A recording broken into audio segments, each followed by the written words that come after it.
Welcome back. It is the Country Viewpoint program right here on your colour of Country Life, Flow FM. Time to go to one of our regulars, Jade Benham, the member for Mildura. She joins me to talk about some very disturbing developments coming out of her electorate.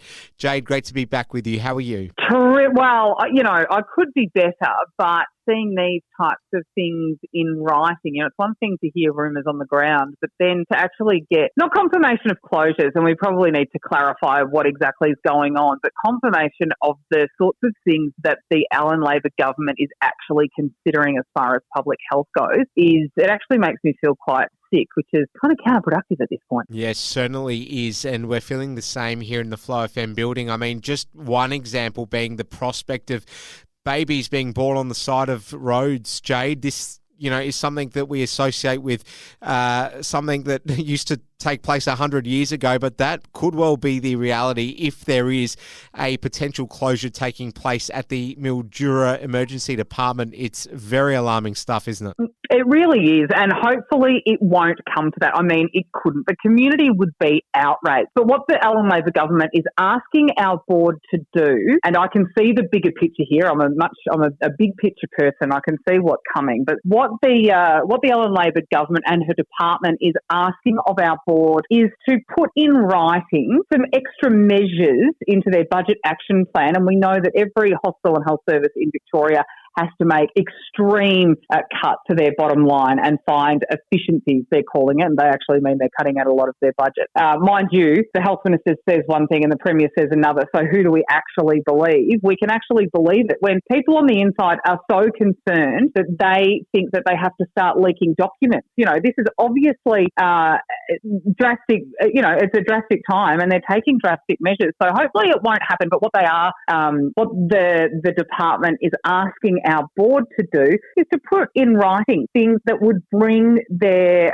budget back to a break-even point. And to do that, to bring that budget back, rather than the government fund the public hospital efficiently and the way it should be, to bring their budget back, they would have to do things like close the maternity ward, like you said, like close the ED, like close the Aboriginal health unit, reduce paediatric services. There's a brand new paediatric unit there. It does not make sense. Yes, that's an example of the drastic measures they'd need to take, but the department asking the board to put it in writing is really, really alarming because, as we know by now, Alice, the Labor government cannot manage money and they cannot manage the health system, and it's families in Mildura that pay the price every single day. Certainly needs to be some serious scrutiny done, and as you say, it's regional Victoria losing out again here.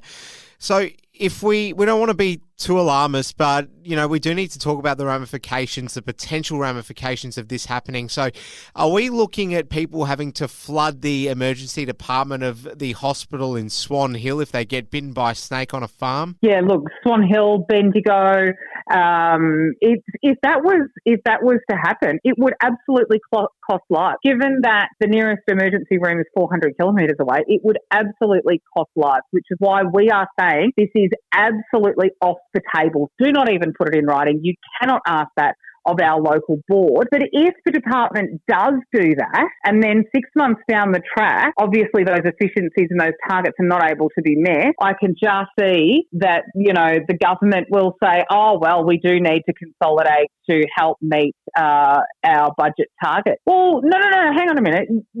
Remembering that they were so proud when they brought this hospital back public management, and that's fine, but fund it the way it should be. We were promised better services. We were promised more community consultation. We were promised that everything was going to get better. And at this point, nothing has changed except for the sign out the front. In fact, many people, and there was an article in the Weekly Times today, there are many patients and members of the community that think that it's got worse. It's just staggering stuff. For our listeners outside of Victoria and South Australia and New South Wales and potentially from anywhere if they're on the live stream, can you paint the picture as to how important the hospital in Mildura is, just servicing all those nearby regions? It's a town of 50-odd thousand, is it not? So this is just going to create, and again, we're not in a position to say that it's definitely going to happen, but if it was to, what kind of, circus would we be seeing with regards to no services for people in this jurisdiction? Oh, it would be more than a circus. That's a very diplomatic way to put it. But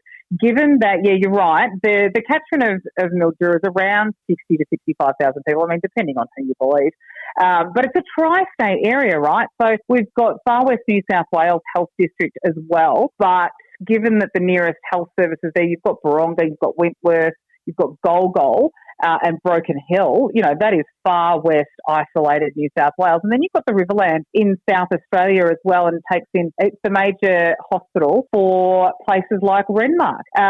So, you've got all the Mallee Track. These are the Northern Mallee Integrated Partnerships have actually been working really well. That's what the government should be focusing on, actually facilitating things that work in communities where they're needed. Now, the board have done that very, very successfully. The Northern Mallee Integrated Partnerships take in the Mallee Track Community and Health Services, they take in Robin Vale District Health Services, and they're able to collaborate with service delivery, which has been a really positive thing. That's what the government should actually be doing, listening to the community and saying, this is actually a good thing. But all of those services need to retain local government, because we know that this government is so city-centric and they just want to socialise everything. They want to bring all of the hospitals and health services back into a network of 12. So you'll have a network CEO and a network board.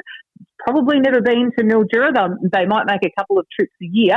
Thanks very much. But they don't actually, unless you're on the ground, you know as well as I do, Alice, unless you're on the ground living in communities, you don't know what it actually needs. And I say this for all aspects of politics, right? The one thing that governments should do is actually allow communities to be able to tell governments what they need with regard to health, education, and everything else that they're supposed to fund, provide infrastructure for, and then effectively get out of the way so communities can actually do it. What we've seen now is, honestly, this the socialist left faction that Jacinta Allen's a part of start to really take, and Daniel Andrews was as well, really start to take over in Victoria. And, I'm not the only one that now refers to Victoria being the Socialist Republic of Victoria. It's insane. And to do this to the health system, which is fundamentally should be the number one priority of any government, is to fund the public health system properly.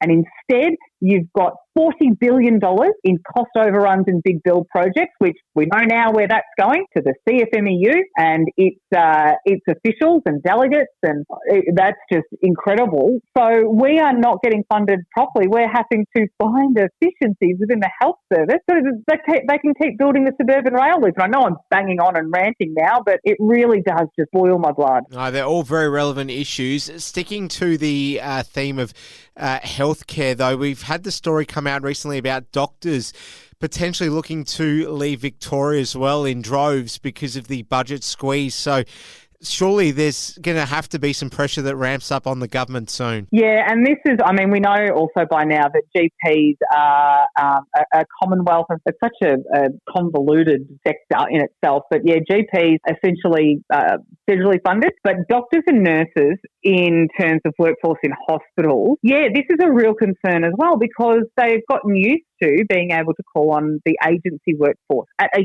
huge expense to every single hospital and health service that needs to use these agency staff. Now, I don't blame those staff, and our frontline healthcare workers are the most amazing people, honestly, and this is nothing to do with them. They're doing an amazing job working in a system that is completely broken. But if they then have reforms put in place that limit, or we know some metro hospitals have already had directives from the government saying that you can no longer use agency staff, well, then where are they supposed to go? Their families have to eat as well. You're absolutely right. Jade Benham, the member for Mildura from the Nationals, really appreciate it on short notice today. It's an issue that we'll stay abreast of, and we thank you for your time. Absolute pleasure. Anytime.